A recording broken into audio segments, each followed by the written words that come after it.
Asyhadu an la ilaha illallah wa asyhadu anna Muhammadan abduhu wa rasuluh la nabiyya ba'da. Alhamdulillah kita panjatkan puji dan syukur kepada Allah Subhanahu wa taala sehingga hari ini kita masih Allah berikan nikmat iman, nikmat sehat dan juga nikmat ini ya pertemuan kita meskipun via daring. Semoga tidak mengurangi keberkahan kita dalam talabul ilmi yang alhamdulillah berjalan setiap sebulan sekali kajian fikih wanita gitu bersama Ustazah Titi. Mungkin yang belum kenal ya di sini kenal dulu sama Ustazah Titi. Insya Allah akan berlangsung selama berapa jam ini Bu Titi ya, sejam lebih lah ya. Satu setengah jam. Ya. Agar lebih berkah lagi, kita buka dulu dengan pembacaan tilawah Al-Quran yang akan dibacakan oleh Ibu Ani. Kepada Bu Ani dipersilahkan. Assalamualaikum warahmatullahi wabarakatuh. Waalaikumsalam warahmatullahi wabarakatuh. A'udzu billahi minasyaitonir rajim. Bismillahirrahmanirrahim. Qad aflahal mu'minun alladzina hum fi sholatihim khashi'un walladzina hum 'anil lagwi mu'ridun walladzina hum lizakatihim fa'ilun walladzina hum li furujihim hafizun illa ala azwajihim aw ma malakat aymanuhum fa innahum ghairu malumin. Faman ibtagha wara'a zalika faulaika humul adun. Walladzina hum li amanatihim wa ahdihim ra'un. Walladzina hum ala salatihim yuhafizun. Ulaika humul warisun allazina yarisuna firdaus hum fiha khalidun. Dengan nama Allah yang Maha Pengasih dan Penyayang. Sungguh beruntung orang-orang yang beriman, yaitu orang-orang yang khusyuk dalam sholatnya, dan orang-orang yang menjauhkan diri dari perbuatan dan perkataan yang tidak berguna, dan orang-orang yang menunaikan zakat, dan orang-orang yang memelihara kemaluannya, kecuali terhadap istri-istri mereka atau hamba sahaya mereka yang mereka miliki. Maka sesungguhnya mereka tidak tercela. Tetapi barang siapa mencari di balik itu, maka mereka itu adalah orang-orang yang melampaui batas. Dan sungguh beruntung orang-orang yang memelihara amanah-amanah dan janjinya, serta orang-orang yang memelihara sholatnya. Mereka itulah orang-orang yang mewarisi, yakni yang akan mewarisi surga Firdaus. Mereka akan kekal di dalamnya. Shadaqallahul azim. Jazakillah khairan kepada Bu Ani. Semoga yang membacakan dan juga yang mendengarkan mendapatkan syafaatnya di yang akhir kelak. Amin amin ya rabbal alamin. Mungkin agar untuk mempersingkat waktu, saya persilahkan kepada Ustazah untuk menyampaikan materinya. Silahkan. Ya. Bismillahirrahmanirrahim. Assalamualaikum warahmatullahi wabarakatuh. Waalaikumsalam warahmatullahi wabarakatuh. Innal hamdalillahi nahmaduhu wa nasta'inuhu wa nastaghfiruhu wa na'udzu billahi min sururi anfusina wa min sayyiati a'malina may yahdihillahu falah mudhillalah wa may yudlil falah hadiyalah. Asyhadu an la ilaha illallah wa asyhadu anna Muhammadan abduhu wa rasuluh. Rabbi shrahli sadri wa yassirli amri wahlul 'uqdatan min lisani yafqahu qauli amma ba'du. Alhamdulillah kita masih dipertemukan. Kemarin bulan lalu kita sempat offline setelah sekian lama, tapi ternyata bulan ini kita harus kembali lagi secara online. karena ternyata pandemi masih belum berakhir, malah semakin tinggi kondisinya. Dari minggu lalu ke minggu ini kondisinya malah semakin lebih tinggi, bukan semakin menurun. Ya, kita masih perlu hati-hati sehingga kita kembali lagi ke online. Nggak apa-apa ya, kita nggak ketemu secara offline dulu. Bulan lalu kita bahas tentang bab istinja, sudah separuh, tinggal bagian terakhirnya saja. Bahwa istinja itu sendiri adalah cara untuk bersuci ya, cara untuk bersuci, buang air kecil dan besar.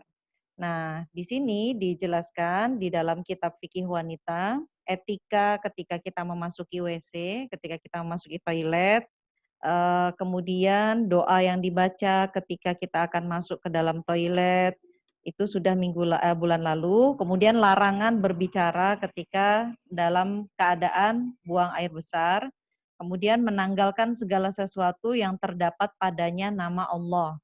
Nah, ternyata di yang poin ini itu yang tidak boleh dibawa bukan ke dalam kamar mandinya, tapi ke dalam lubang WC-nya. Jadi ketika kita mau buang air, itu kan kita masuk kamar mandi, itu kan nanti ada ruangan yang dia bukan untuk buang air, dia untuk menggantung atau di balik pintu ya, di balik pintu itu kan untuk kita biasanya ada gantung-gantung. Nah, kalau kita bawa sesuatu yang ada lafaz Allahnya, yang dilarang itu adalah ketika kita duduk atau jongkok di atas water closet itu.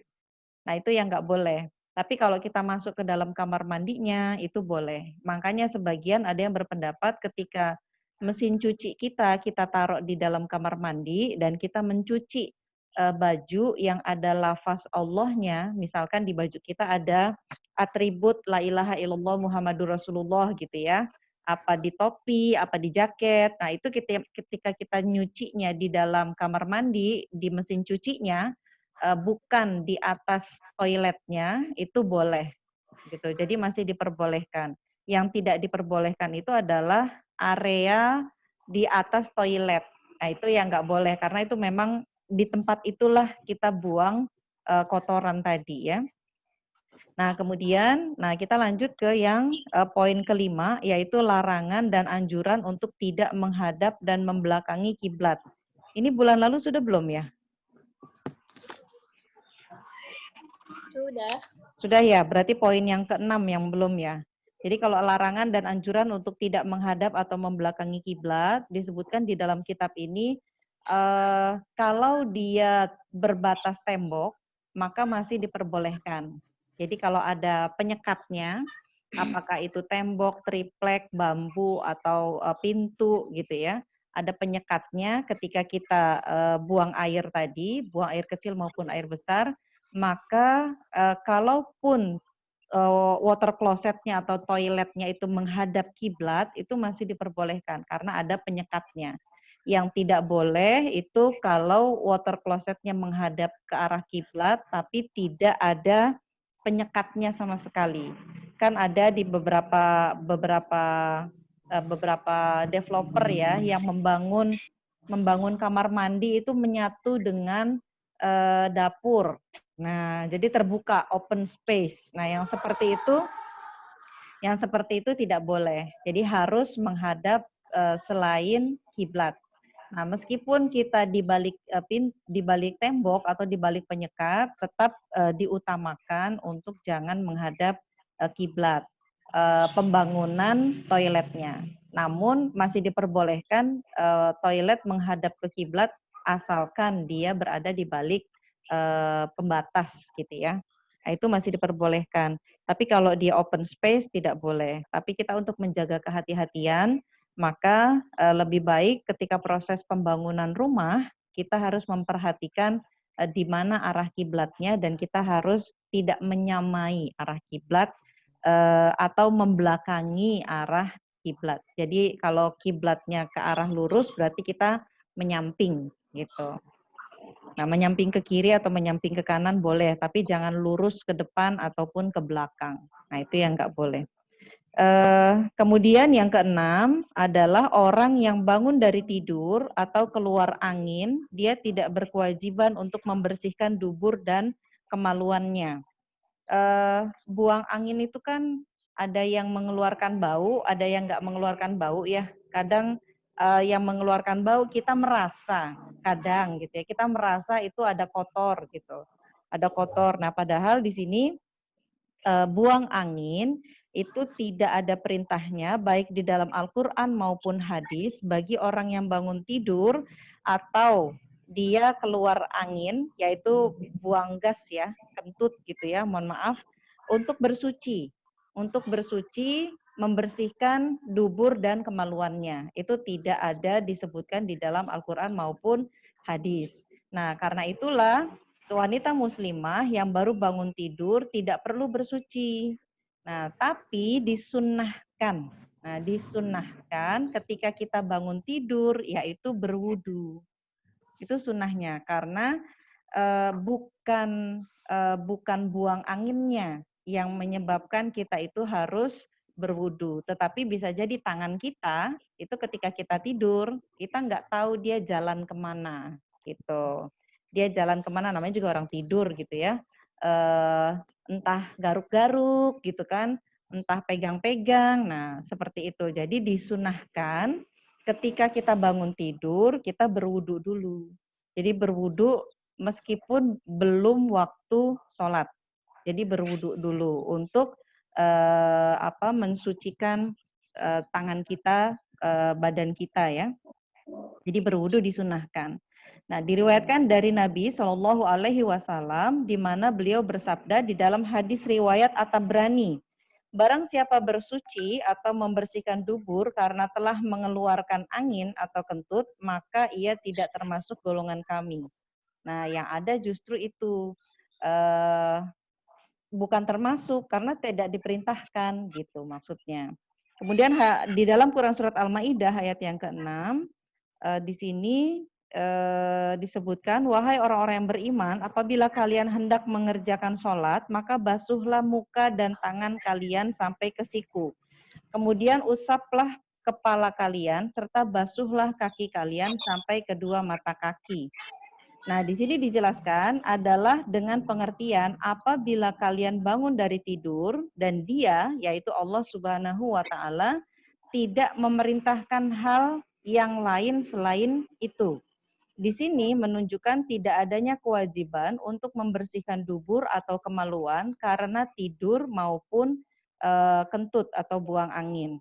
Sebab kewajiban ini termasuk syariat. Selain itu, tidak ada nas yang memerintahkan untuk hal tersebut. Sedangkan istinja itu dimaksudkan untuk menghilangkan najis. Jadi buang angin itu tidak dianggap najis, gitu ya. Tapi dia membatalkan wudhu. Dia membatalkan wudhu, tapi bukan masuk kategori najis yang harus dibersihkan, gitu. Sementara dalam kedua hal itu disebutkan tidak ada najis yang perlu dibersihkan. Jadi itu masuk ke perbuatannya ya, perbuatannya. Jadi buang angin itu kan perbuatan. Nah, buang angin itu masuk ke dalam aktivitas yang membatalkan wudhu. Tetapi gasnya, yaitu angin yang keluar dari dubur kita itu tidak perlu dibersihkan gitu. Jadi ketika buang angin, wudhu kita yang batal, maka wudhu kita lah yang diperbarui. Tapi kita tidak diperlukan, tidak diperintahkan untuk beristinja ketika kita buang angin. Gitu. Kecuali pada saat buang angin ternyata ada plusnya. Nah, kan kadang kalau lagi buang-buang air besar itu ya, buang-buang air besar kan kadang kalau kita mau buang angin suka ada yang ikut gitu. Biasanya anak-anak kalau lagi dalam fase-fase nggak enak perutnya, nah itu kadang nanti ada di celananya gitu. Nah itu berarti dia harus beristinja. Istinjanya bukan karena buang gasnya, tapi karena ada kotoran yang keluar dari duburnya gitu. Jadi karena kotorannya lah dia harus beristinja, bukan karena buang anginnya. Jadi buang angin tidak masuk kategori untuk beristinja. Nah, kemudian lanjut, cara bersuci dari buang air besar. Bersuci dari buang air besar merupakan suatu hal yang wajib dilakukan. Caranya adalah dengan 3 kali usapan. Demikian pendapat yang dikemukakan oleh Imam Syafi'i rahimahullah. Adapun yang dijadikan landasan adalah hadis yang diriwayatkan dari Abu Hurairah radhiyallahu anhu.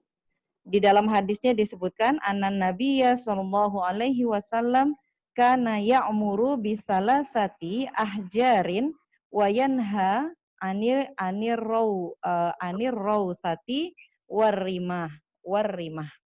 Jadi bahwa Nabi sallallahu alaihi wasallam, bahwa Nabi memerintahkan kana ya'muru, memerintahkan untuk menggunakan bisalasati ahjar, menggunakan 3 batu.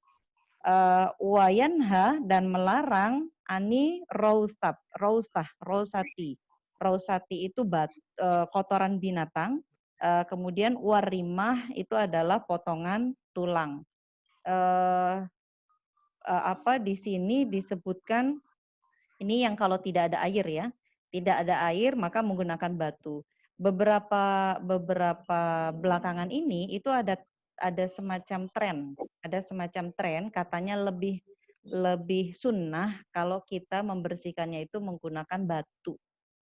Nah, katanya sih begitu, tapi kita lihat lagi dulu ya dalilnya. Jadi kita lihat dulu.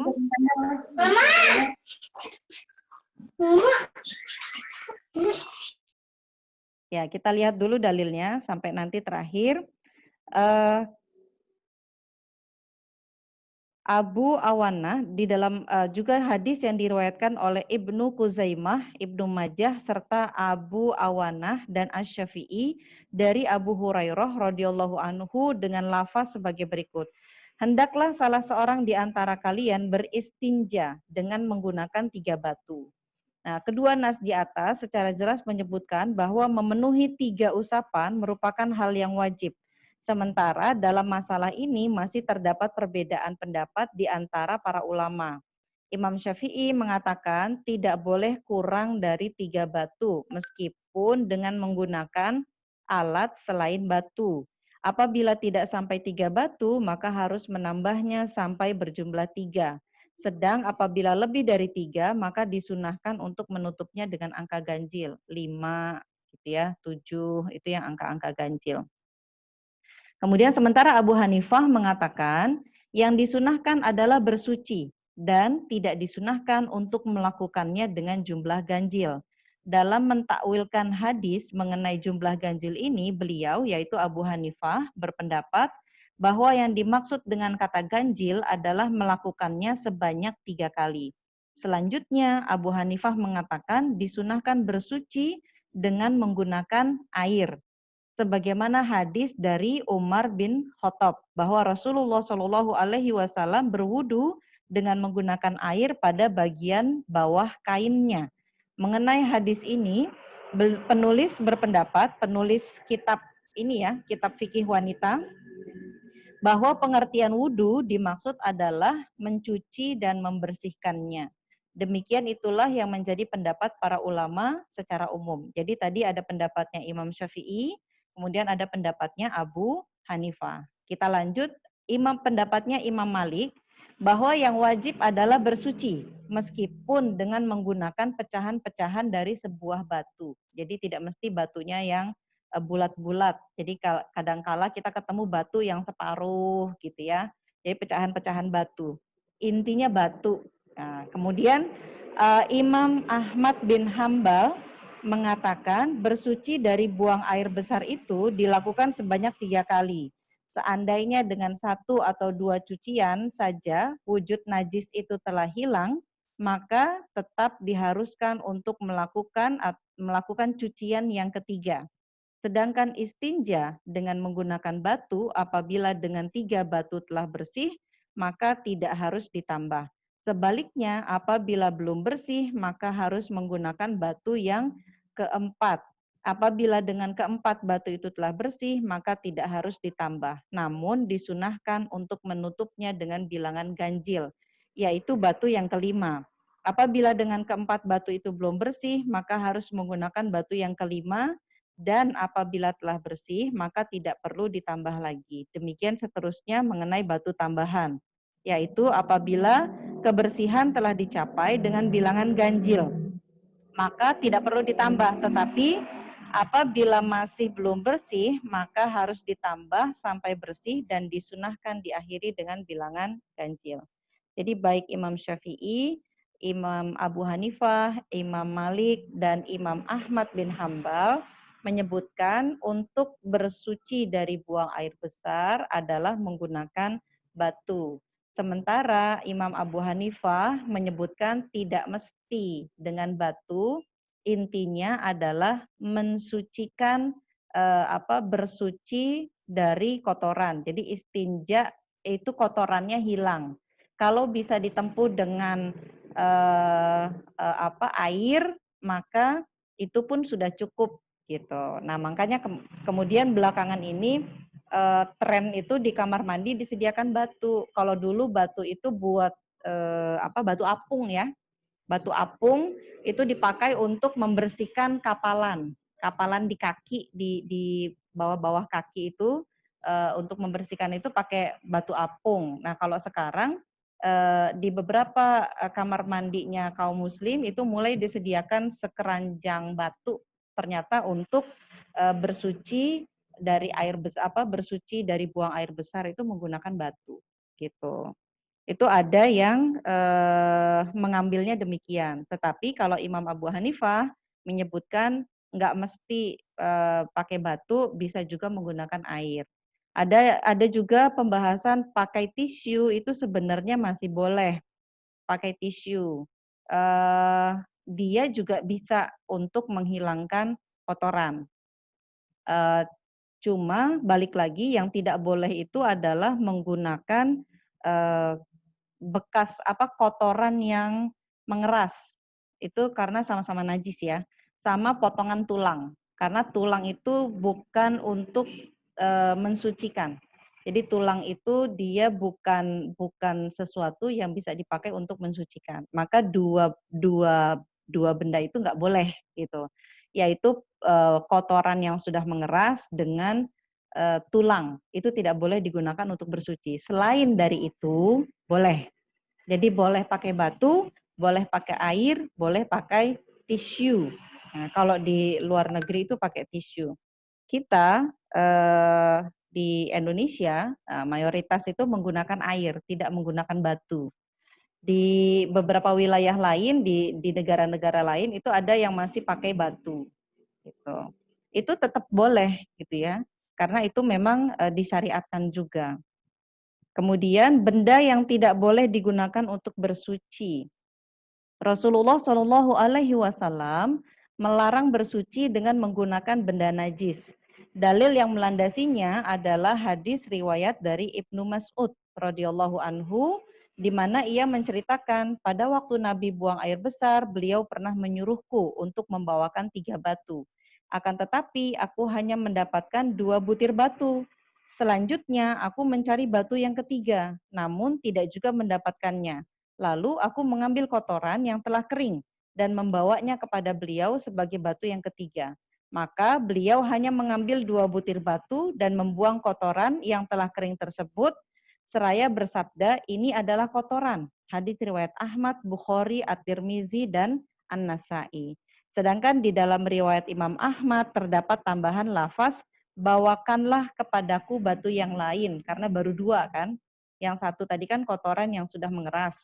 Maka baru 2, nah diminta sama Rasul bawakan batu yang lain supaya menjadi 3. Rasulullah Shallallahu Alaihi Wasallam telah memperingatkan bahwa kotoran binatang yang telah kering pun tidak dapat mensucikan najis. Karena sejatinya kotoran yang kering itu masih berupa najis. Sedangkan tulang belulang binatang adalah salah satu dari makanan bangsa jin. Di samping itu, beliau juga mengingatkan agar tidak menggunakan segala jenis makanan serta hal-hal yang harus dihormati untuk membersihkan najis seperti bagian dari tubuh hewan, kertas atau kitab dan lain sebagainya. Jadi kertas nggak boleh dipakai.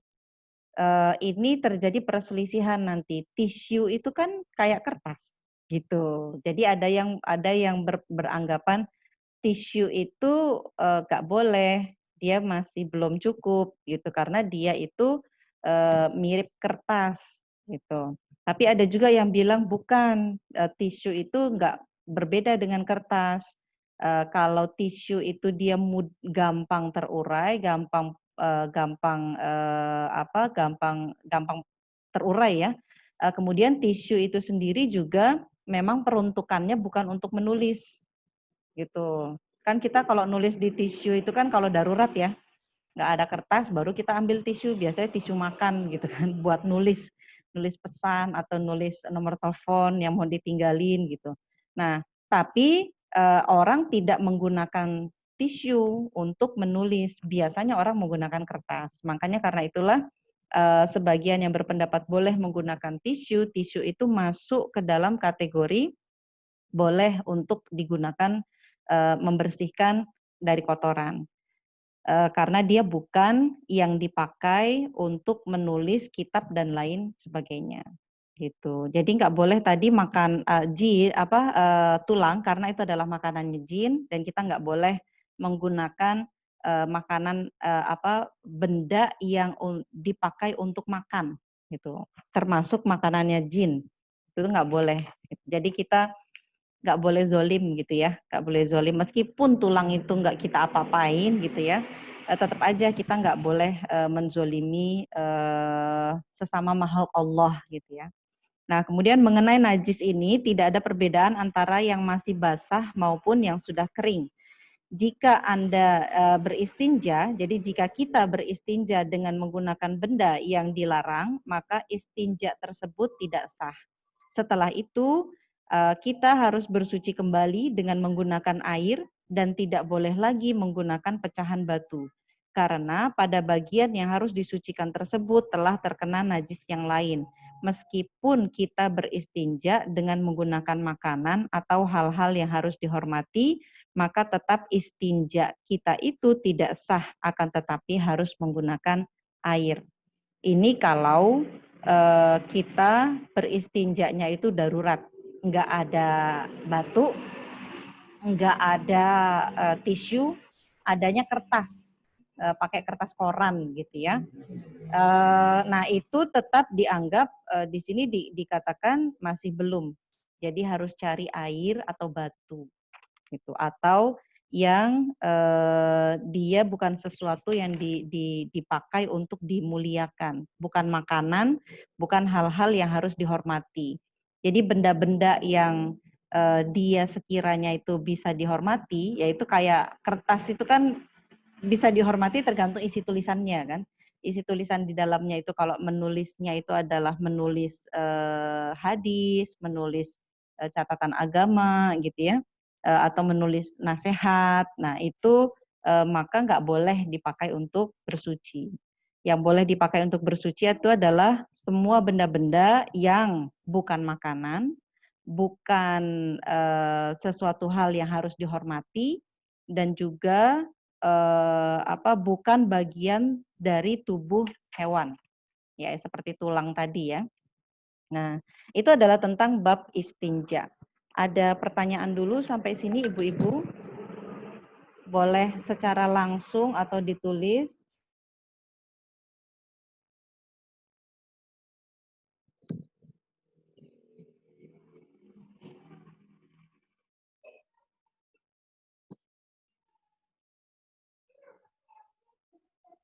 Atau sudah cukup jelas untuk ininya, bab istinjanya. Kalau ada yang mau bertanya boleh ditulis atau disampaikan langsung di pencet dulu unmute-nya.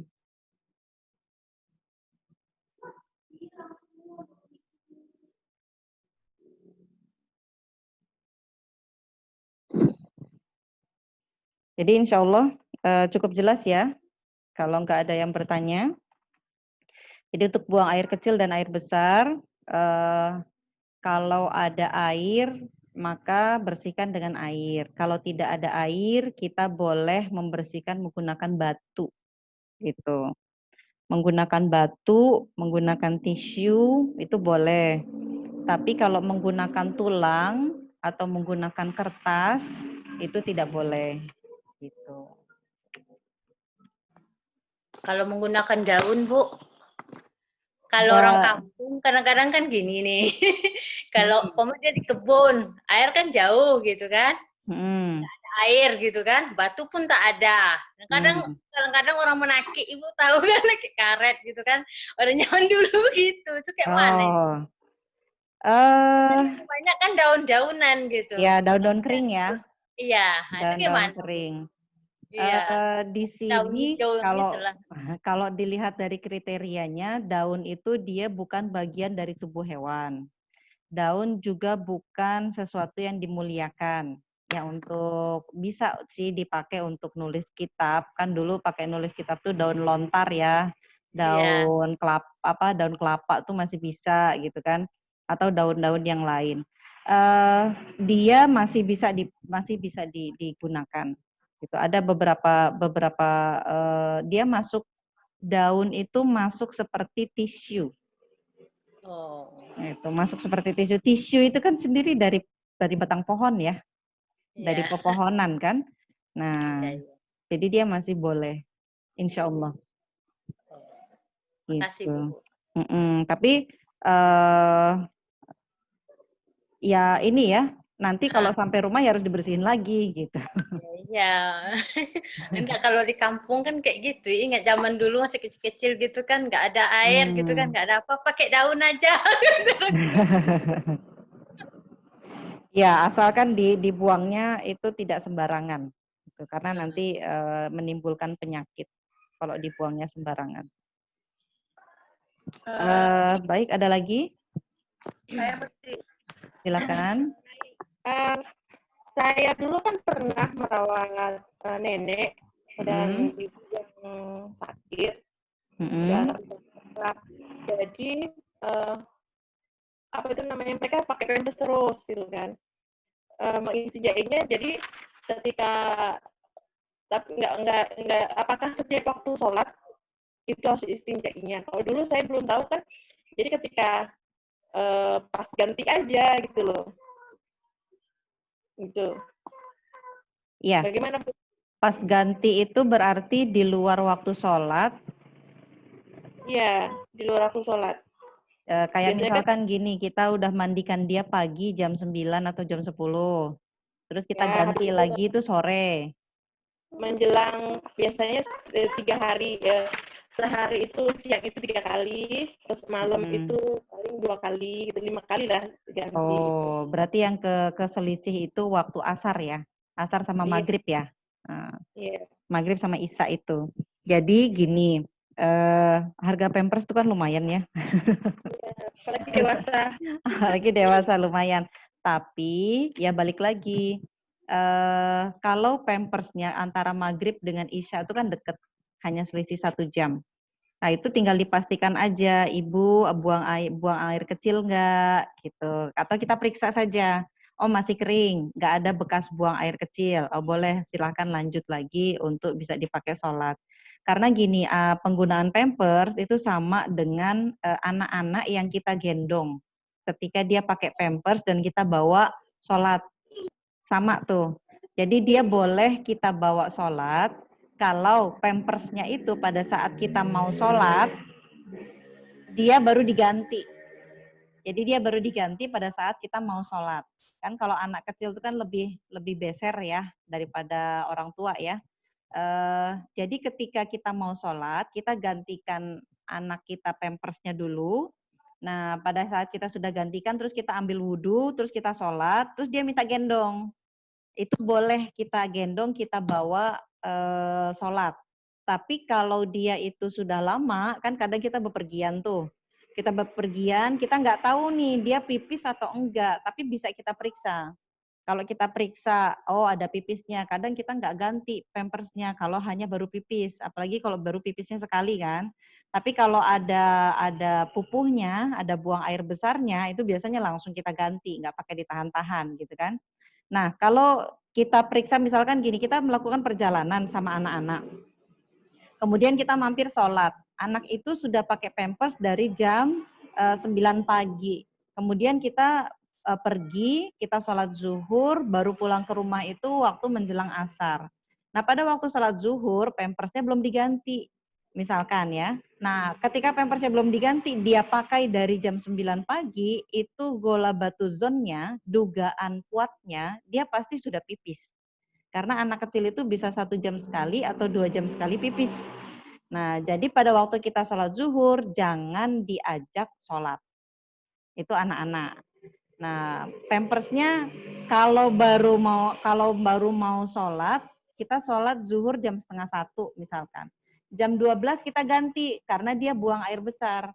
Dia buang air besar, kita ganti sekalian kita wudhu. Itu boleh diajak sholat, gitu. Karena baru diganti pada saat sedang digendong sholat, misalkan ya kan kita nggak tahu yang di dalam itu dia keluar, kita nggak tahu, itu nggak apa-apa. Masih boleh, karena pampersnya baru diganti kan. Nah, demikian juga dengan orang tua yang menggunakan pampers. Setiap kali dia mau sholat, maka harus diganti. Karena dugaan kuatnya, dia sudah pipis. Cuman pipis di pampers itu kan kering. Langsung diserap gitu kan, langsung diserap. Tapi kan najisnya itu ya ada di pampersnya. Nah, pada saat kita mau sholat, nggak boleh pampersnya itu dibawa. Nah, jadi dia dikenakan sama seperti wanita yang sedang berpenyakit. Wanita yang sedang berpenyakit yang darahnya keluar terus, maka setiap kali azan dia harus basuh-basuh, bersih-bersih. Kemudian pakai pembalut. Kalau ketika melakukan gerakan sholat darahnya keluar, itu nggak masalah karena kan itu darah penyakit, bukan darah yang membuat dia tidak bisa sholat gitu. Jadi kalau untuk orang tua itu juga diberlakukan seperti itu. Menjelang mau sholat, maka diganti pampersnya, dipasang yang baru. Nanti kalau umpamanya sudah masuk waktu asar, itu diperiksa dulu. Kalau belum pipis, maka pampersnya nggak usah diganti. Jadi kita harus ngecek kondisi pampersnya.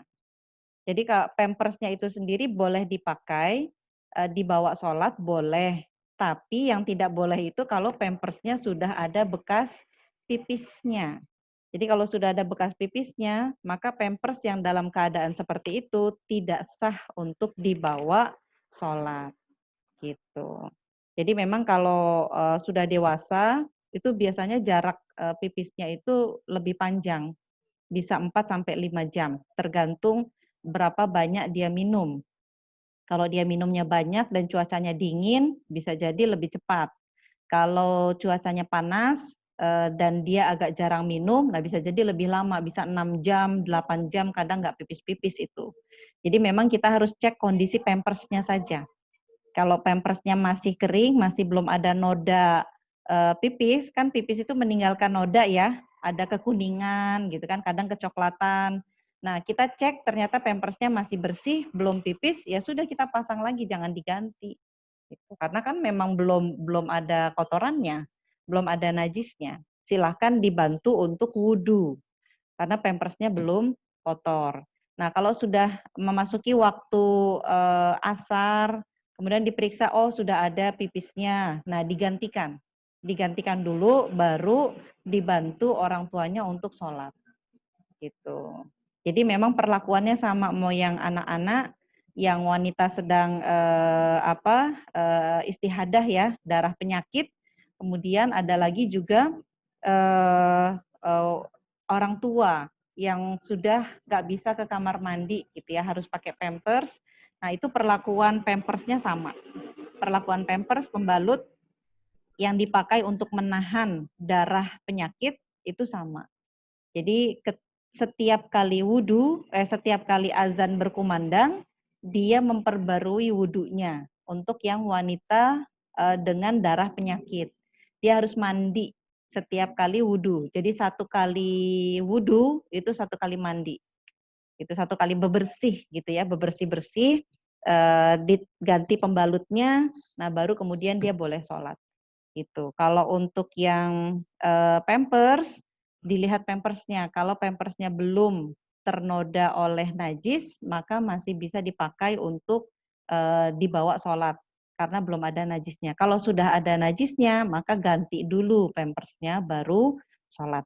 Gitu. Jadi memang najisnya itu yang masih terbawa di pampers yang menghalangi untuk sholat. Tuh. Ada lagi, ibu-ibu?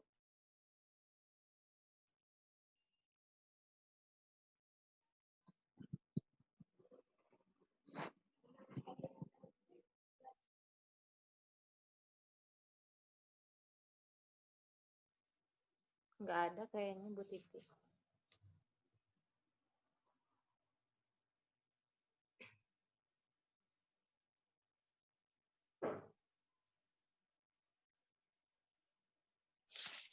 Ada iklan dulu. Kita lanjut ke bab berikutnya, yaitu tentang bejana. Setiap bejana yang suci, dia boleh digunakan, termasuk barang-barang berharga, seperti mutiara dan lain-lainnya yang semisal. Secara umum dapat dikatakan bahwa semua bentuk bejana itu wadah ya, yang suci dapat dipergunakan, baik yang termasuk barang berharga seperti kristal, aluminium, zamrud, dan yang lain-lain, maupun termasuk bejana yang bukan termasuk barang berharga, seperti bejana yang terbuat dari kayu, tembikar, batu, kuningan, besi, dan lain sebagainya. Tetapi seperti diriwayatkan dari Ibnu Umar bahwasanya dimakruhkan berwudu dengan menggunakan bejana dari kuningan, tembaga, timah, dan yang semisalnya. Berarti logam-logam ya. Yang demikian itu disebabkan bahwa di dalamnya, ya di dalam bejana tersebut air mengalami perubahan. Pernah juga diriwayatkan bahwa para malaikat membenci bebauan yang muncul atau keluar dari tembaga. Ini berarti kita harus hati-hati nyimpen air ya. Nyimpen air jangan dipanci. Nah, panci buat masak air boleh, tapi kalau untuk wudhu nggak boleh gitu. Jadi kalau panci kita dari aluminium, kalau aluminium enggak ya, dari kuningan, tembaga, timah yang dia bisa larut di dalam air, merubah air karena dia ada larut ya, itu nggak boleh. Imam Asy-Syafi'i mengatakan bejana yang berharga karena keindahan mutiaranya adalah haram untuk dipergunakan minum, makan. Karena di dalamnya terdapat unsur berlebih-lebihan, sombong, dan dapat menyakiti hati orang-orang miskin. Juga karena pengharuman bejana emas dan perak merupakan peringatan bagi bejana-bejana yang lebih indah dan berharga dari keduanya. Wah, kalau mutiara aja nggak boleh, gimana kristal nih?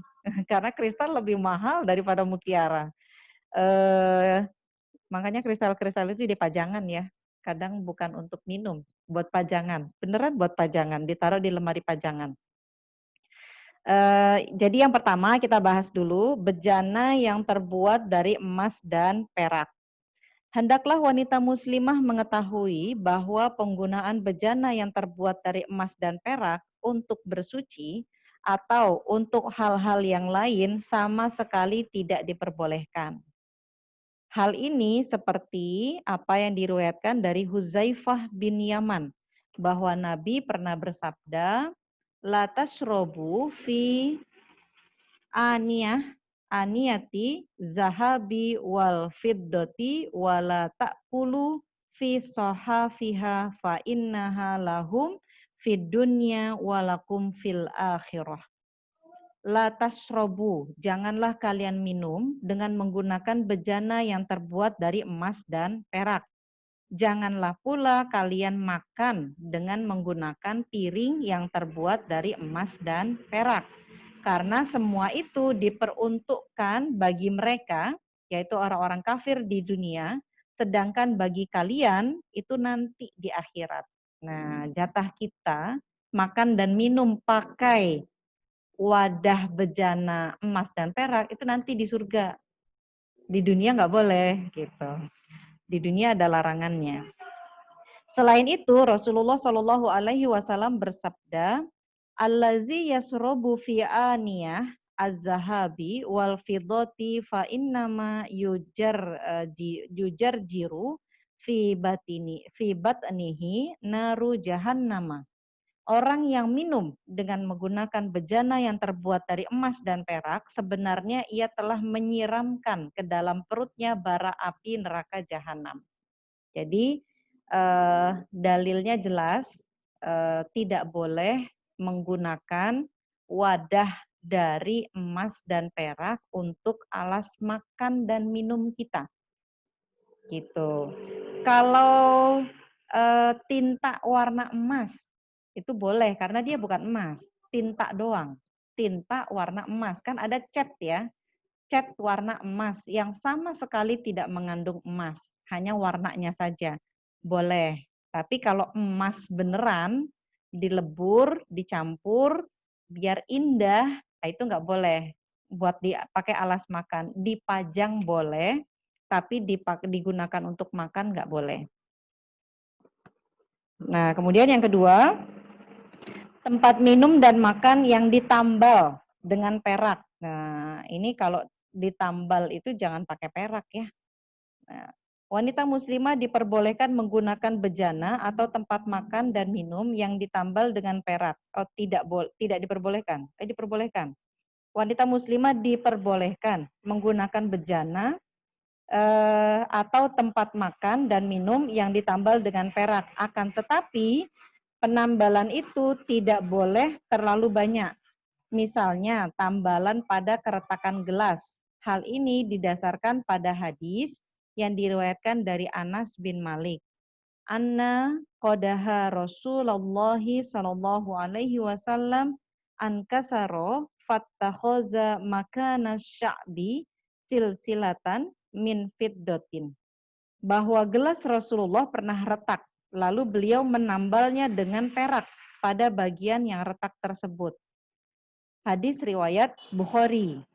Abul Khattab mensyaratkan adanya suatu kepentingan pada setiap penggunaannya, karena setiap rukhsah atau keringanan yang diberikan, seperti pada penambalan gelas Nabi, adalah untuk suatu kepentingan. Dalam hal ini, penulis kitab fikih wanita ini berpendapat diperbolehkan menambal gelas atau tempat lainnya dengan menggunakan perak tanpa adanya suatu kepentingan, akan tetapi jumlahnya hanya sedikit atau tidak boleh dari setengah dari jumlah unsur barang yang ada.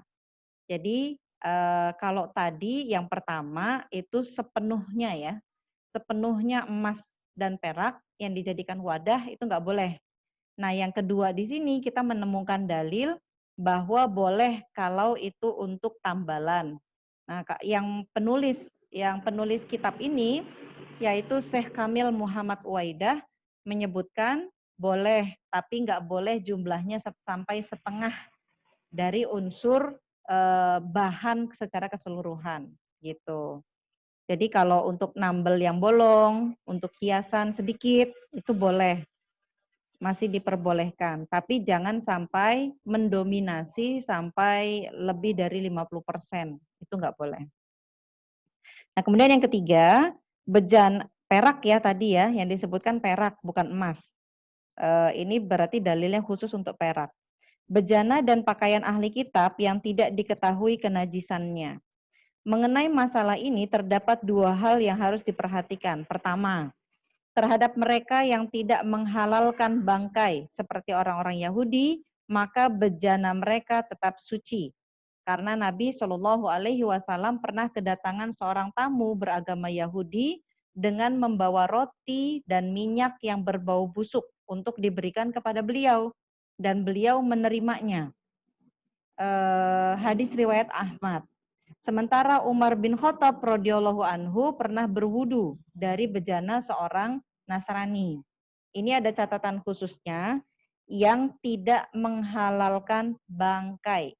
Jadi kalau dia adalah orang Yahudi ataupun orang Nasrani yang menghalalkan bangkai, kan kadang ada ya yang begitu ya. Orang-orang barat kan kadang gitu dia menghalalkan bangkai. Kayak misalkan ada rusa tertabrak, nah itu dimakan aja sama dia gitu. Padahal tertabrak mati gitu kan, itu kan ada bangkai. Nah, kalau untuk orang Yahudi dan orang Nasrani yang dia tidak menghalalkan bangkai, ini makanya kita harus mengenal tetangga kita ya. Dia tipe yang mana, yang menghalalkan bangkai atau enggak. Kalau dia menghalalkan bangkai, maka bejananya nggak boleh kita pinjam. Tapi kalau dia tidak menghalalkan bangkai, dia mengharamkan bangkai, maka bejananya itu boleh digunakan oleh kita juga. Bahkan di sini Umar bin Khattab berwudu dari bejana seorang Nasrani. Yang Nasrani itu dia tidak menghalalkan bangkai. Nah, kemudian yang kedua, terhadap mereka yang menghalalkan bangkai, seperti para penyembah berhala, orang-orang Majusi, dan sebagian dari orang-orang Nasrani, maka atas perabotan atau bejana yang tidak mereka gunakan, tetaplah suci. Yang tidak digunakan ya. Jadi bejana yang tidak mereka gunakan, bejana itu tetap suci. Jadi mereka punya, tapi belum dipakai gitu. Nah, kita pakai boleh. Hal ini didasarkan pada hadis dari Abu Sa'labah Al-Khasyani di mana ia menceritakan, aku pernah bertanya kepada Rasulullah, wahai Rasulullah, kami berada di kampung orang-orang ahlu kitab. Apakah kami boleh makan dengan menggunakan bejana mereka? Beliau menjawab, janganlah kalian makan dengan menggunakan bejana mereka kecuali jika kalian tidak menemukan tempat yang lain. Walau demikian, hendaklah kalian mencucinya dan selanjutnya makanlah dengan menggunakan bejana tersebut. Jadi kalau ragu, kita nggak tahu dia ini menghalalkan bangkai atau enggak, ya cuci aja dulu. Gitu. Kan bejananya bukan dari emas dan perak. Bejananya dari dari kaca gitu ya, dari kaca, dari plastik. Ya kita cuci aja dulu gitu. Jadi untuk tenangnya gitu, kita cuci dulu terus baru kita pakai gitu. Nah, tentang bangkai yang saya baca-baca, kalau cara penyembelihannya tidak seperti cara penyembelihan kaum muslim, yaitu di urat nadinya, misalkan ditusuk atau diputus begitu saja, atau dipukul, atau ya pokoknya selain dari disembelih, maka itu termasuk kategori bangkai. Gitu. Jadi kalau dia disembelih, meskipun dia tidak membaca bismillah ya, karena dia tidak beriman kepada Allah, tapi teknik mematikan hewan itu adalah dengan disembelih, maka dia masih boleh untuk dimakan. Enggak termasuk bangkai gitu ya. Nah, Abu Khattab menyebutkan bahwa bejana orang-orang kafir juga tetap suci. Mengenai makruhnya penggunaan bejana tersebut terdapat dua pendapat. Pendapat yang pertama, dimakruhkan menggunakan berdasarkan pada hadis di atas. Kedua, tidak dimakruhkan karena Nabi pernah melakukannya. Sedangkan mengenai pakaian, topi maupun selendang ahlu kitab adalah tetap suci selama tidak atau belum pernah dikenakan oleh mereka. Jadi kalau dapat baju dari tetangga gitu ya, tetangga kita ahlu kitab. Nah, ini yang boleh dipakai adalah baju yang belum pernah dipakai sama mereka. Karena Nabi dan para sahabatnya pernah memakai pakaian yang ditenun oleh orang kafir. Imam Ahmad mengatakan, saya lebih mengutamakan agar orang-orang yang sholat dengan menggunakan pakaian ahlu kitab mengulangi sholatnya. Karena mereka beribadah dengan menggunakan pakaian yang najis. Akan tetapi pendapat tersebut menurut Abul Khattab tidak diharuskan. Sebab hukum pokoknya adalah suci. Sehingga sholatnya tidak menjadi batal karena adanya keraguan. Nah, jadi ada beberapa perbedaan pendapat tentang pakaian yang digunakan oleh kaum muslim yang diberikan oleh ahlu kitab. Kalau pakaiannya itu belum pernah dipakai, jadi seperti tadi, dia hanya menganyamnya saja, bukan menganyam, menenun. Jadi dia hanya menenunnya saja, menjahitkannya saja. Nah, baju itu boleh kita pakai langsung, nggak ada masalah. Nah, kalau baju bekas baju bekas dikasih, kan kadang kan kita banyak ya di Indonesia ya, pinggir-pinggir jalan itu kan yang jual baju second tuh. Kan kita nggak tahu ini baju orang muslim atau baju non muslim, kan kita nggak tahu. Kemungkinan bajunya orang bule ya bisa jadi, kemungkinan bajunya orang luar negeri bisa jadi, kemungkinan baju orang dalam negeri juga bisa jadi, kita nggak tahu gitu. Nah, di sini ada dua pendapat, ada yang berpendapat tidak sah dipakai untuk sholat, tapi ada yang berpendapat sah kalau sudah disucikan. Jadi memang kalau kita beli baju-baju bekas tuh ya disucikan dulu, dicuci gitu ya. Dicuci, dibersihkan. Kalau ragu ya pakai tanah boleh. Kan kita nggak tahu nanti apakah bajunya itu bekas kena jilat anjing kah atau apa. Nah, itu boleh kita sucikan dulu, salah satunya dengan tanah dicampur. Jadi kita sucikan layaknya baju yang terkena najis, gitu ya. Nah, baru setelah itu boleh dipakai. Karena hukum, kalau di sini pendapat yang kedua, hukum dasarnya atau hukum pokoknya, hukum asal baju itu sendiri kan ibahah. Dia asyai kan, asyai itu sesuatu.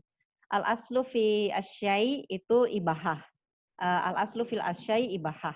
Hukum asal dari suatu benda itu adalah mubah.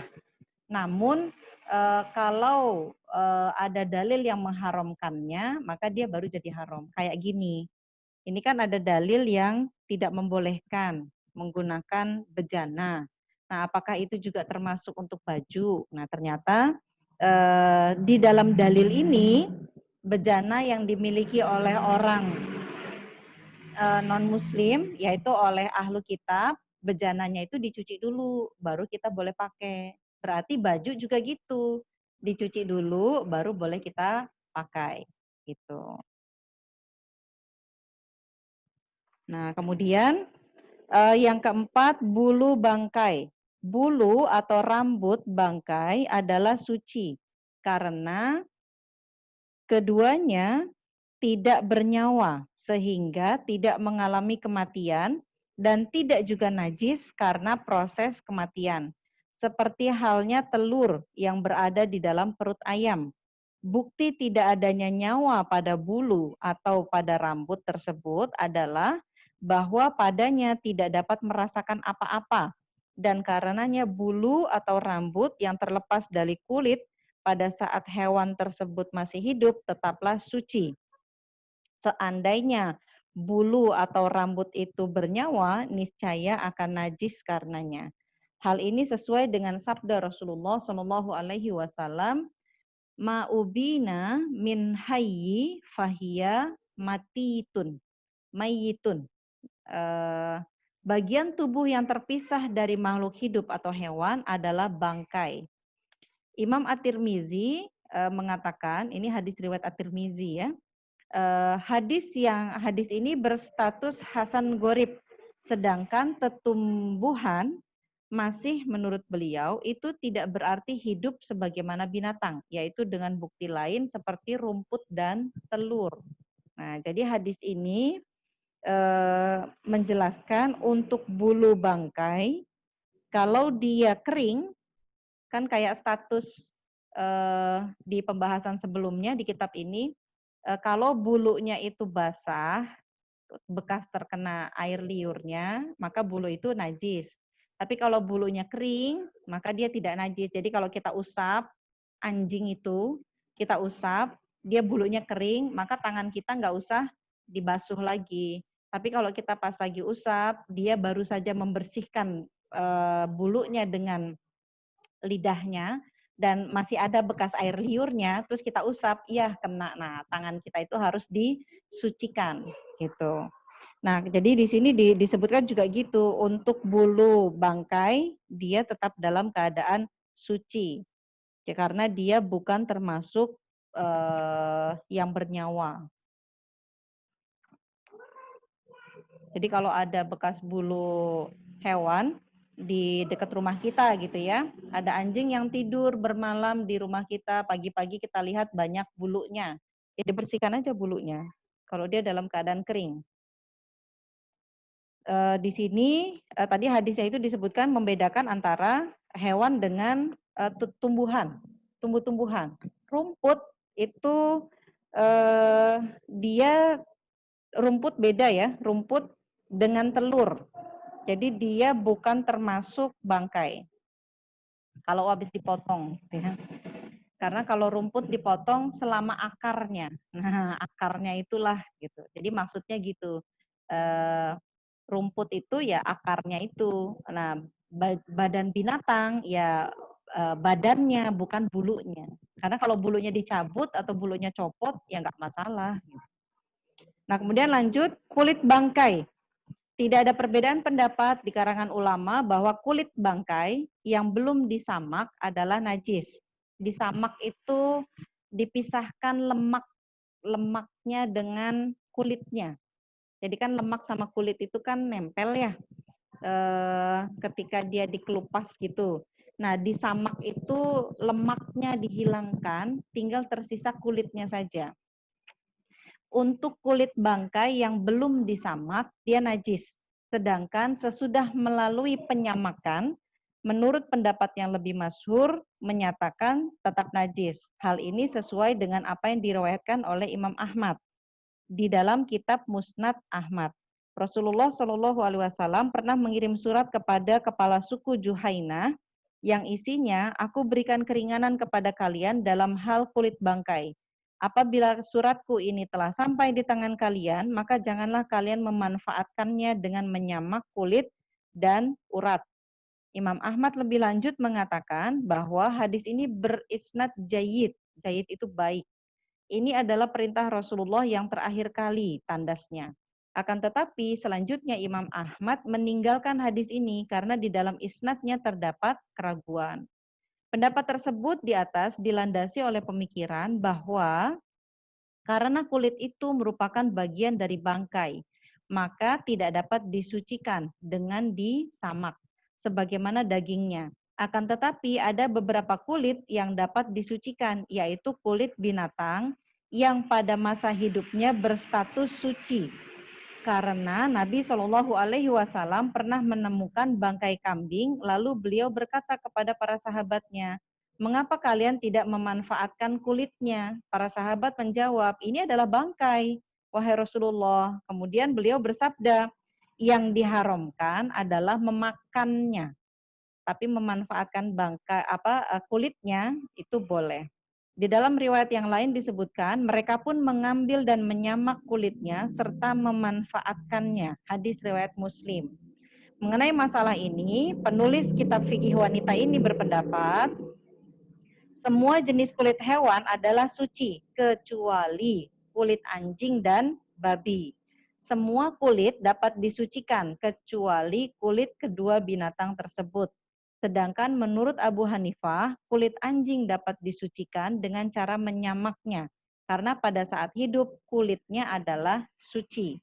Ini Imam Abu Hanifah saja yang berpendapat demikian, sementara yang lain tidak.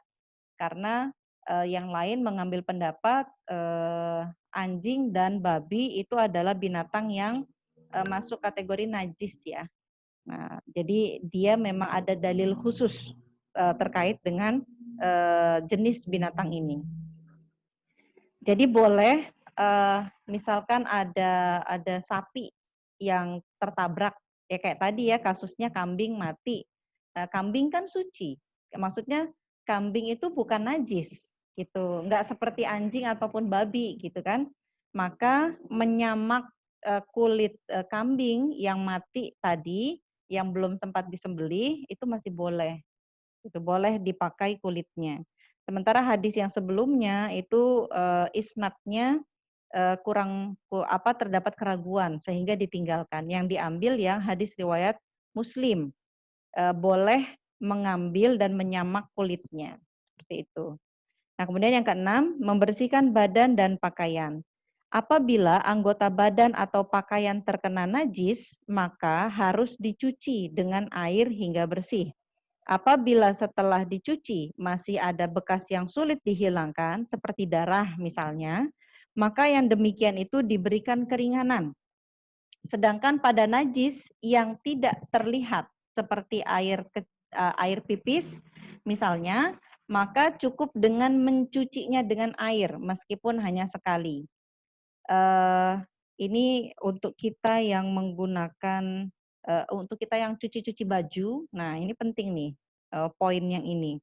Dari Asma binti Abu Bakar radhiyallahu anha yang menceritakan, ada seorang wanita mendatangi Rasulullah seraya bertanya, salah seorang di antara kami pakaiannya terkena darah haid, apa yang harus ia perbuat? Beliau menjawab, garuk, kemudian gosoklah dengan air, dan selanjutnya bersihkan, bilas kembali dengan air. Setelah itu boleh ia pergunakan untuk mendirikan sholat. Hadis riwayat muttafaqun alaih. Sedang apabila ujung bawah dari baju muslimah yang terkena najis, maka najis itu akan dibersihkan oleh tanah.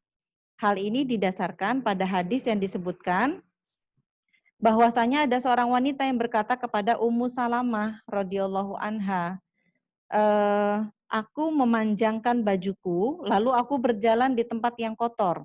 Ummu Salamah menjawab, Rasulullah Shallallahu Alaihi Wasallam pernah bersabda, ujung baju itu akan dibersihkan oleh tanah yang berikutnya pada saat engkau berjalan di tempat yang bersih. Hadis riwayat Ahmad dan Abu Dawud. Jadi untuk yang pertama, membersihkan badan dan pakaian. Kalau pakaiannya itu hanya terkena pipis, nah itu cukup disiram air mengalir saja. Disiram air mengalir, kemudian boleh kita campur dengan baju yang mau kita cuci. Tapi kalau dia terkena kotoran bukan pipis, kotoran dari buang air besar, maka harus dihilangkan dulu bentuk kotorannya, warnanya, bentuknya, baunya. Nah, itu harus dihilangkan dulu. Jadi dibuang dulu kotorannya, fisiknya dibuang dulu, fisik kotorannya. Kemudian kan ada tersisa warnanya nih. Nah, itu digaruk-garuk atau bahasa kita tuh dikucek-kucek gitu ya. Dikucek-kucek dulu pakai air yang mengalir. Dikucek-kucek, siram pakai air. Nanti misalkan masih ada nih, kan kadang ada tuh yang agak pekat gitu ya. Kalau anak-anak lagi makannya kurang cairan, itu biasanya nanti kotorannya agak pekat. Nah, ketika dikucek-kucek, udah dikucek-kucek berkali-kali tapi nggak mau hilang-hilang juga, nah ini nanti bisa hilang pakai sabun. Jadi kalau golabatuzonnya, ini nanti pakai sabun bisa hilang deh, pakai sabun deterjen. Maka dalam kondisi yang tinggal tersisa warnanya sedikit, itu boleh dicampurkan ke baju-baju yang akan kita masukkan ke dalam mesin cuci. Kalau kita mau berhati-hati, maka bagian yang kotor tadi, yang masih kotor setelah dikucek-kucek pakai air masih belum hilang, kita cuci aja dulu sedikit pakai sabun, kucek-kucek, nah itu kan hilang tuh. Nah baru kita gabungkan. Gitu. Jadi kalau ibu-ibu pakai mesin cuci, kalau yang kelihatan kotornya, darah, bekas buang air besar gitu ya, itu harus dibersihkan dulu. Dibersihkan dulu, baru masuk gilingan mesin cuci. Tapi kalau dia hanya bekas pipis, masukkan saja ke mesin cuci, siram dengan air, buang airnya, baru kita cuci dengan sabun. Gitu. Ada juga yang berpendapat, nggak apa-apa, langsung masukkan saja airnya, masukkan sabunnya, kan nanti dibilas juga. Gitu kan. Jadi dia masih masuk mutanajis ya, tapi karena ada sabun, sabun itu yang mensucikan. Jadi sabun itu yang membersihkan, meruntuhkan najis-najisnya. Kemudian kita buang airnya, kan kita pereskan dia ya, kita peres, kemudian kita bilas pakai air lagi. Nah, pembilasan yang kedua itulah yang mensucikan yang tadinya masih ada bekas pipis-pipisnya tadi. Gitu. Jadi proses mesin cuci memang bagus kalau dia itu beberapa kali ya. Jadi jangan cuman cuci langsung jemur. Wah, nggak boleh, jangan. Harus dibilas tetap gitu ya. Tetap harus dibilas. Jadi habis cuci, kan ada sekarang cuci yang nggak pakai deterjen. Ya kan, pakai bola-bola apa itu? bola-bola apa gitu yang dia nggak berbusa gitu, nggak berbusa tapi kotoran itu rontok gitu. Nah itu cuma bola aja dilempar masuk ke dalam cucian, kemudian dia membersihkan, dibuang airnya itu udah boleh udah bisa dijemur. Nah kita jangan pakai teknik itu ya, pakai bola-bolanya boleh, tapi setelah dia dibuang kita bilas sekali lagi karena khawatir ada noda najis yang belum kita bersihkan. Namanya anak-anak ya, kadang dia pipis nggak bersih gitu kan. Nah masih ada tertinggal di bajunya, di celananya atau di pakaiannya terkena. Sama kita nggak kelihatan gitu, karena kita kan main masukin aja cucian. Jadi kalau meskipun kita cuci pakai yang bola-bola tadi yang bukan deterjen, tapi kita tetap harus bilas gitu. Jadi ketika sudah cucian yang pertama, putaran yang pertama, dibuang airnya, bola-bolanya kita keluarkan, kemudian kita bilas pakai air. Nah, itu mensucikan. Gitu. Kemudian untuk ujung pakaian perempuan. Nah, ibu-ibu yang pakai gamis, nah memang diperintahkan di dalam hadis itu ilal asfal. Jadi gamis itu harus panjang menutupi telapak kaki. Jadi harus panjang menutupi telapak kaki. Kalau gamis kita tidak panjang sampai menutupi telapak kaki, hanya sampai mata kaki saja, maka ketika kita pakai gamis yang hanya semata kaki tadi, dia wajib menggunakan kaos kaki ketika kita keluar rumah. Nah, kalau baju kita sudah menutupi kaki, kemudian kita langsung pakai sepatu, dia boleh. Karena ketika dia berjalan, kan bajunya sudah menutupi kain ya, menutupi kaki, sehingga dia tidak wajib lagi pakai kaos kaki. Kaos kakinya statusnya jadinya mubah. Boleh-boleh saja dia pakai kaos kaki lagi. Karena kalau dia naik motor kan naik sampai ke betis tuh, gitu kan? Ininya tersingkap gamisnya. Kalau gamisnya itu ketika dia berdiri hanya sampai mata kaki, maka dia wajib untuk pakai kaos kaki. Kalau dia berdiri, gamisnya itu sampai menutupi kakinya, maka penggunaan kaos kaki mubah. Nah, itu bedanya, gitu ya.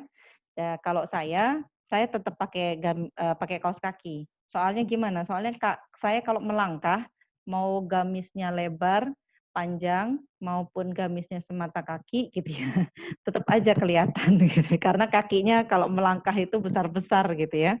Nah, bagaimana dengan wanita-wanita yang menggunakan gamisnya panjang sampai ke kaki, sampai menyentuh lantai. Yang menyentuh lantai itu kan nanti kena kotor. Nah, itu bagaimana bajunya boleh nggak dipakai untuk sholat?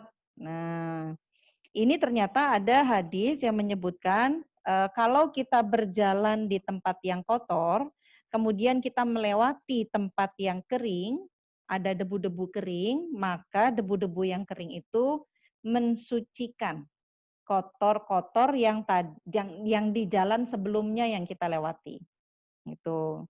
Nah, ini ada yang menganggap hadis ini tidak kuat, sehingga hadis ini tidak bisa dipakai. Nah, tapi tidak ada hadis lain kecuali hadis ini. Jadi karena tidak ada hadis yang lain, maka hadis ini akhirnya dipakai. Gitu. Karena memang tidak ada hadis lain yang menyebutkan tentang ujung kain selain hadis ini. Hadis riwayat Ahmad dan Abu Daud. Nah, akhirnya hadis itu dipakai. Meskipun kondisinya hadis itu ada yang menyebutkan ini kondisi hadisnya lemah katanya. Nah, meskipun kondisinya seperti itu, karena tidak ditemukan hadis yang lain terkait ujung pakaian perempuan, maka hadis ini pun dipakai.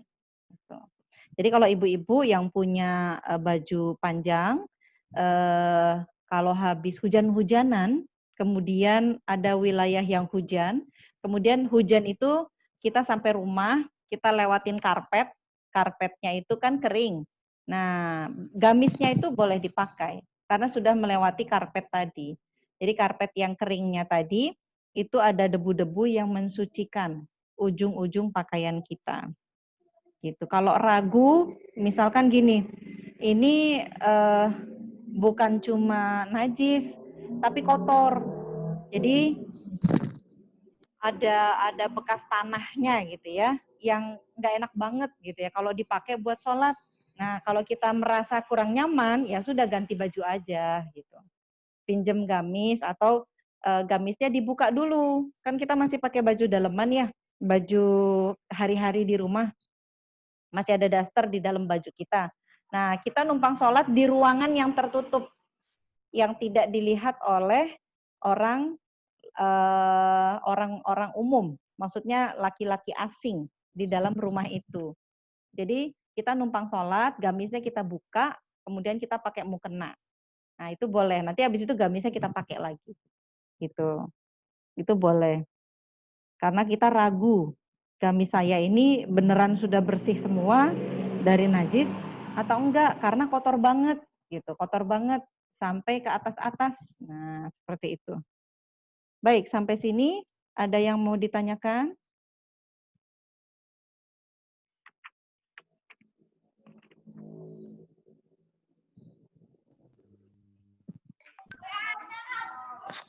Assalamualaikum Ustazah, mau nanya lagi. Waalaikumsalam. Boleh, silakan. Yang kita kan kalau sholat kita kan pakai mukena kan. Mukena itu kan potongan sama kayak kan sarung kan. Kalau gamis kan apa mengapakan? Nah, langsung seperti itu. Nah, itu kayak mana yang seharusnya yang harus kita apakan gitu? Apa harus bergamis kita kah? Baru pakai mukena apa bagaimana gitu? Oh, ini sholat di mana nih? Sholat di rumah atau di rumah ya? Iya, di rumah. Apa harus pakai gamis juga gitu? Oh ya.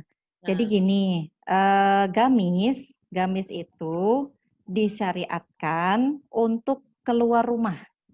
Jadi untuk keluar rumah atau kalau di rumah kita ada laki-laki asing yang bukan mahram atau ada saudara kita yang bukan masuk kategori mahram, sepupu kita misalkan. Nah, itu kita pakai gamis gitu. Terus kalau kita mau sholat, karena kita lagi ada tamu nih, ya kita pakai gamis kemudian pakai mukena gitu kan. Nah, kalau tidak ada orang asing di dalam rumah, tidak ada non mahram, jadi semuanya mahram kita. Maka sholat di dalam rumah itu hanya tertutup aurat saja. Jadi tidak wajib pakai gamis. Makanya boleh pakai mukena. Gitu, pakai mukena, pakai sarung. Jadi pakai sarung di bawah, pakai mukena di atas. Itu kan potongan gitu ya. Iya, potongan ya. Ya kalau sholat di rumah nggak masalah, boleh. Terus gimana kalau sholat Id? Sholat Id kan di lapangan tuh, di luar. Ya. Saya tetap pengen pakai mukena gitu kan. Tapi ketika keluar rumah saya pakai gamis kan. Menuju ke lapangannya itu kan saya pakai gamis. Itu boleh tetap, nggak masalah. Karena gamisnya sudah dipakai, maka baju yang dipakai di luar gamis itu adalah tambahan.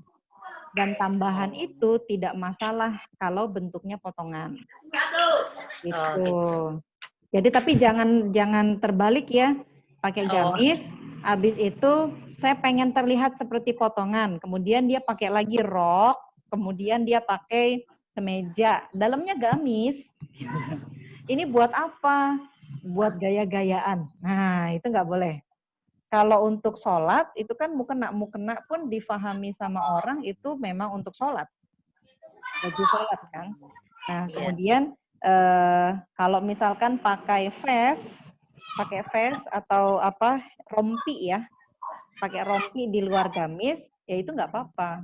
Karena orang melihatnya rompi, bukan gamis. Pakai jaket boleh. Tapi kalau yang kemarin itu tren ada dia jual baju itu kerudungnya lebar, kemudian biar cocok, maka dia tambahkan rok. Jadi ada roknya, biar senada dengan kerudungnya. Jadi bukan gamis, tapi rok. Nah, pakai rok. Jadi begitu terlihat dari luar sih kelihatannya pakai kerudung dan gamis syar'i ya. Tapi begitu disingkap, oh ternyata rok gitu. Nah, yang seperti itu tidak boleh. Itu tidak boleh dipakai. Kalau sudah pakai gamis, ya roknya di dalam, nggak usah di luar. Itu roknya di dalam gamis gitu ya, bukan di luar gamis. Jadi kalau mau senada dengan kerudungnya, maka carilah bahan, kemudian cari bahan yang senada dengan kerudungnya, bikinlah gamis. Mau modelnya turun pinggang, naik pinggang, itu nggak apa-apa. Mau modelnya rempel-rempel, nggak apa-apa. Tapi gamis gitu. Jadi dibikin agak seperti ball gown, jadi yang agak megar-megar gitu, kayak princess gitu ya. Itu boleh, itu dibikin rempel-rempel tebal, seperti itu boleh. Tapi jangan pakai gamis kemudian luarnya rok. Nah, itu terbalik gitu. Gitu ya. Jadi kalau pakai mukena, sudah pakai gamis, pakai mukena juga boleh. Enggak apa-apa. Makasih Ustazah. Gitu, ya. Insya Allah kita sampai sini dulu ya. Atau ada yang masih mau bertanya lagi enggak sebelum kita tutup? Saja. Ya, silakan. Sebelum perkenalkan, nama Ulun Mina Utaiba, Ulun dari Kalimantan Selatan. Alhamdulillah ini pertama kali Ulun ikut gabung lah dengan para ustazah dan juga mbak-mbak semua. Salam kenal dari Kalimantan. Kayaknya Ulun aja kalau lah, saya aja kalau lah. Nggak tahu nih, yang lain ada juga nggak dari Kalimantan nih? Kembarannya. Enggak. Dari Kalimantan. Waktu itu ada 2 pertanyaan. Pertama itu terkait tentang tadi mencuci pakaian. Itu kan ada yang ketika di gimana tuh mencuci pakaian di mesin cuci. Kok saya jadi blank ya. Di mesin cuci pakaian itu dicampur sama daleman. Nah, itu gimana itu kasusnya gitu. Nah, terus yang kedua itu terkait dengan membersihkan badan. Jadi saya pernah nemu kasus itu di kampus dulu ada mahasiswi yang dia menunda sholat karena katanya mau bersihin ini dulu badan dulu kayak itu. Nah, karena kada tidak bersih gitu. Mohon maaf belum cabut bahasanya. Tenang aja, ini orang Pekanbaru ngerti aja kok. Alhamdulillah. Udah banyak yang ini ikut bahasa Arab bareng sama orang Kalimantan. Jadinya insya Allah ngerti aja. Ya. Nah, jadi tadi kasus yang kedua itu, jadi gimana itu maksudnya dianya itu nunda sholat karena pengen bersihin badan dulu. Sementara kan dia dari kampus ke rumah itu kan dia harus pulang dulu ke rumah karena nggak bukan badan di area kampus gitu. Karena memang ininya juga tidak mendukung saja kamar mandinya. Nggak nutut kalau umpamanya ke rumah dulu gitu ya. Bisa nggak kekejar waktu sholat. Kalau kata-katanya kemarin itu ini aja terkejar aja cuma di ujung waktu. Jadi kemarin sempat katanya lebih kayak apa ya maksudnya gimana gitu. Kan dia tidak nyaman kalau misalnya harus sholat dengan kondisi yang kotor gitu kan. Yang namanya kuliah kan memang seperti itu.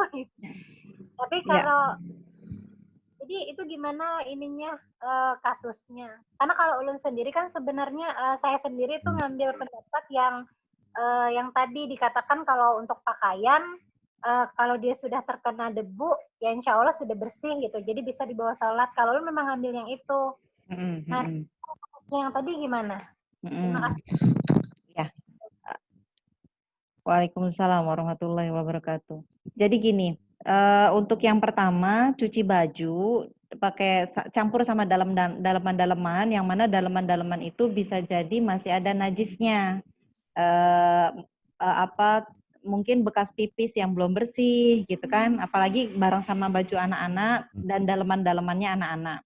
Nah itu makanya tadi teknik mencucinya gitu, dimasukin saja ke mesin cuci, campur, siram dulu dengan air, diputar sekali, 2 kali gitu ya. Habis itu airnya dibuang. Nah, itu sudah mensucikan. Jadi air yang pertama itu sudah mensucikan. Kemudian jadi airnya jangan banyak-banyak gitu kan. Untuk disiram aja dulu. Paling enak ini kalau mesin cucinya itu yang 2 tabung. Karena kalau mesin cuci 2 tabung itu nggak protes kalau airnya sedikit kan. Dia tetap mau muter. Tapi kalau mesin cucinya 1 tabung, dia ada indikatornya. Kalau kita milih yang medium, terus kita isi airnya itu yang small, dia nggak mau muter tuh. Sampai airnya itu terpenuhi sampai medium. Nah, Jadi kalau ya kita ikutin aja aturan yang mesin cuci ya. Intinya airnya masuk dulu, kemudian kita putar, nanti kita buang airnya, baru masuk sabun cuci. Itu baru masuk sabun cuci, masuk lagi air, baru dicuci semuanya. Nah, jadi buangan air yang pertama itu sudah mensucikan seluruh pakaian yang ada di dalam mesin cuci itu. Jadi tidak ada lagi air mutanajis yang semuanya itu jadi kena najis gara-gara ada baju yang masih bernajis gitu. Pendapat yang lain adalah cuci saja, langsung masukin saja sabunnya. Jadi air, sabun dengan baju-baju yang kena najis tadi. Nah, itu dimasukin aja, kan nanti dibuang, gitu kan? Nanti dibuang, kemudian setelah dibuang, kan kita bilas lagi. Nah bilasan yang kedua itu sebenarnya sudah mensucikan. Memang sebelumnya itu air mutanajis semua, air yang ada najisnya semua, plus sabun-sabunnya itu. Tapi kan kemudian dibuang dan kita bilas lagi. Nah pada bilasan yang kedua itu mensucikan. Gitu. Airnya itu yang mensucikan, apalagi kalau kita bilasnya sampai 2 kali.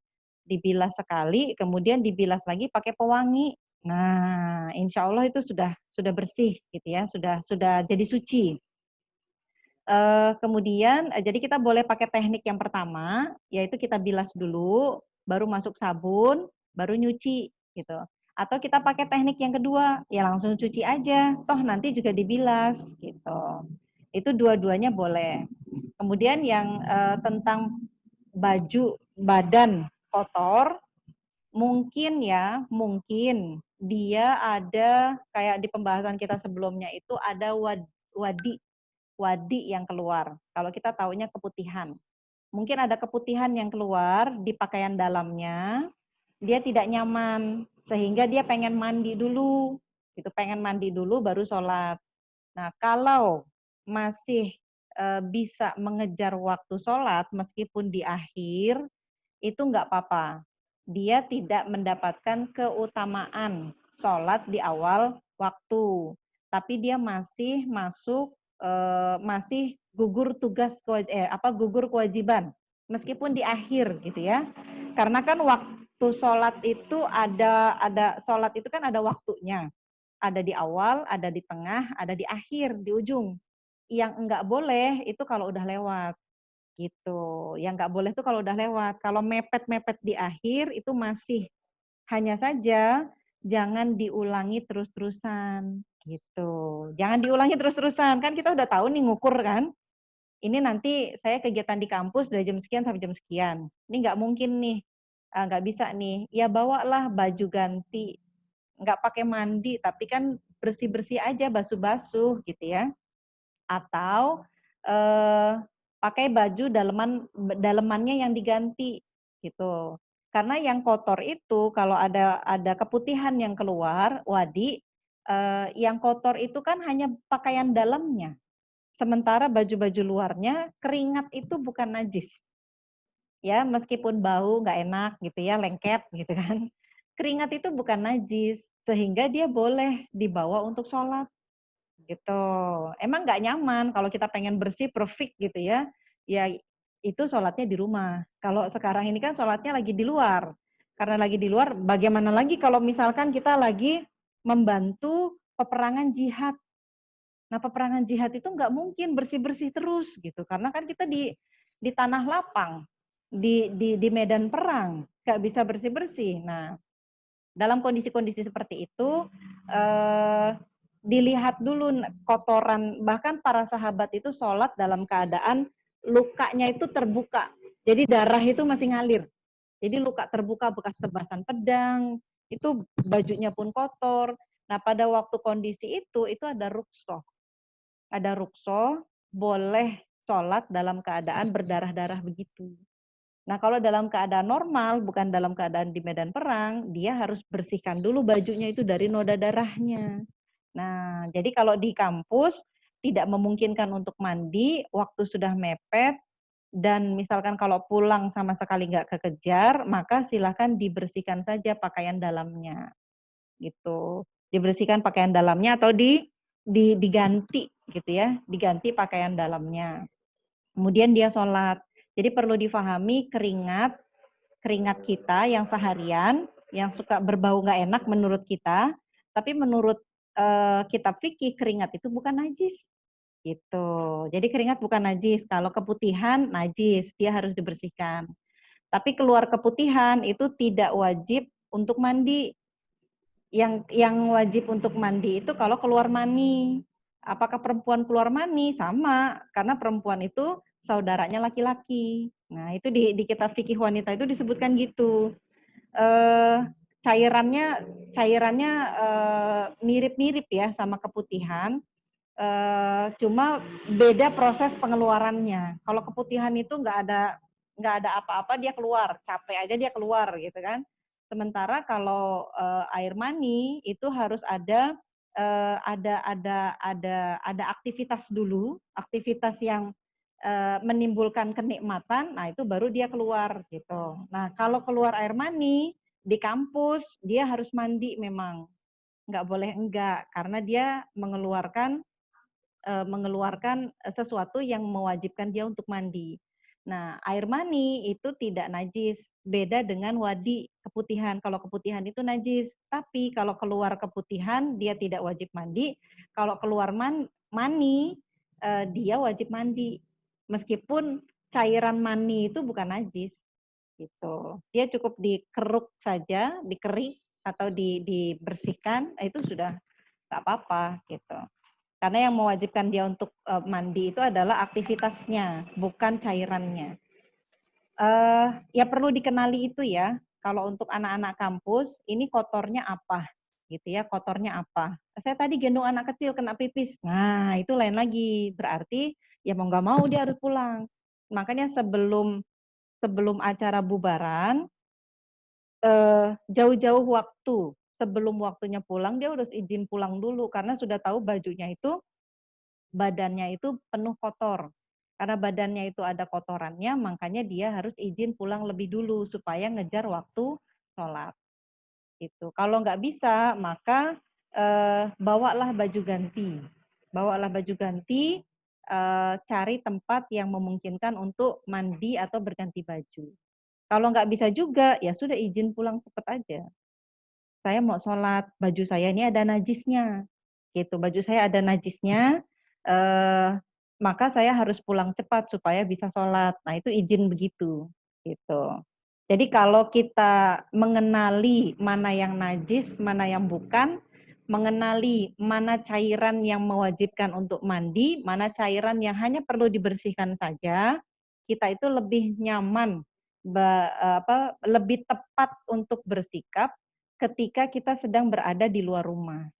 Gitu. Jadi tidak semua cairan yang keluar dari tubuh kita itu najis. Kan ada yang nggak enak, ya bau keringat kan nggak enak. Rasanya juga nggak enak kan, lengket-lengket gitu kan. Pengennya sih menghadap Allah tuh bersih wangi gitu ya. Padahal yang disyaratkan itu bukan bersih wanginya, tapi bersih dari najis. Nah, kalau wangi tapi ternyata pakai parfum, bahkan nggak jadi sah sholatnya. Karena parfum sendiri mengandung alkohol. Alkohol itu najis, dia nggak boleh. Nah, jadi, wangi betul. Iya kan mau menghadap Allah harus wangi, tapi ternyata wanginya pakai parfum. Nah, kan salah gitu. Kamu bau sekali, bau keringat gitu ya. Bau keringat, ya kan keringat bukan najis. Saya sholat dengan bau keringat begini ya nggak apa-apa gitu. Tapi kalau lagi di rumah, mandi dulu deh biar seger gitu ya. Kalau di rumah ya, kalau di luar rumah, ya karena dia bukan najis ya sholat aja. Paling rasa nggak nyaman aja.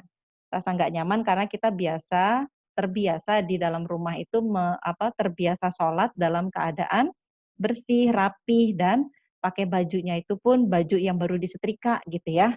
Nah, kalau di kampus kan nggak bisa. Apalagi berangkat ke kampusnya dari beduk subuh gitu ya, sampai maghrib. Wah itu nggak bisa tuh mempertahankan wangi seharian kayak begitu, itu nggak mungkin gitu ya.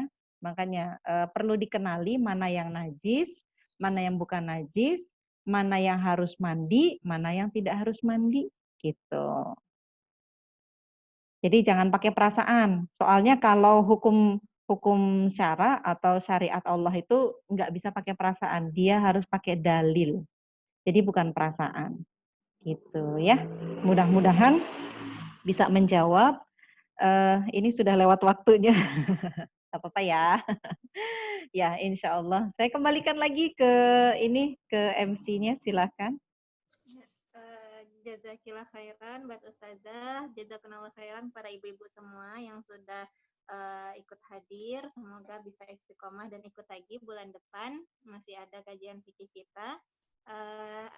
Kita panitia penutup dulu ya. Kita baca doa dulu agar lebih berkah. Bu Ani dipersilakan untuk membacakan doa terlebih dahulu. A'udzubillahi minasyaitonirrajim. Bismillahirrahmanirrahim. A'udzubillahi minasyaitonirrajim. Bismillahirrahmanirrahim.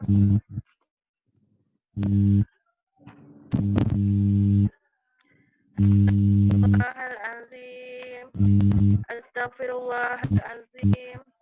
Astaghfirullahalazim.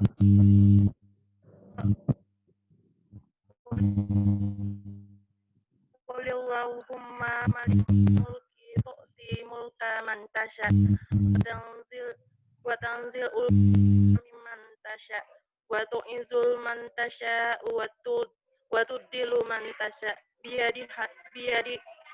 biyadikal khair innaka ala kulli syai'in qadir tulijul laila fin nahari wa tulijun nahara fil lail wa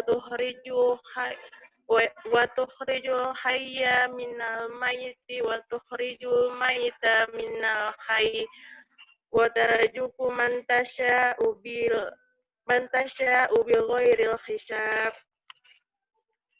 Allahumma innaka ta'lamu anna hadhil quluba qad ihtama'at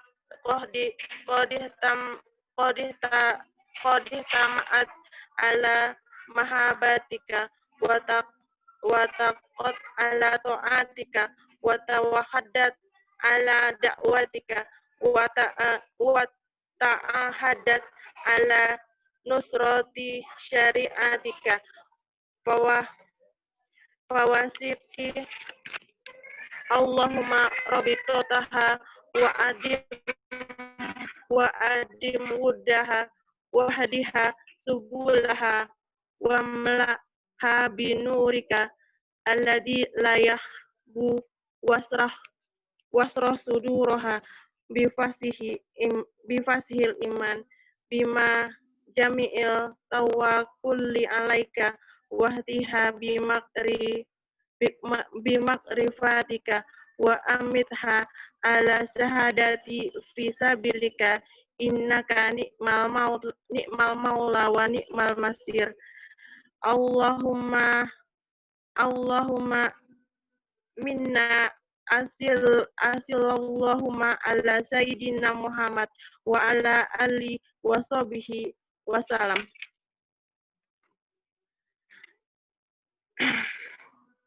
Allahumma inna nas'aluka sabata fil amri wal azimata ala rusdi wa nas'aluka qalba salima wa lisanan sadiqan wa nas'aluka min khairi ma ta'lamu wa na'udzu bika minas sari ma ta'lamu wa nastaghfiruka lima ta'lam innaka anta alamul ghuyub ya muqallibal qulub sabit qulubana ala dinik ya musrifal qulub sarif qulubana ala ta'atik. Al-Fatihah.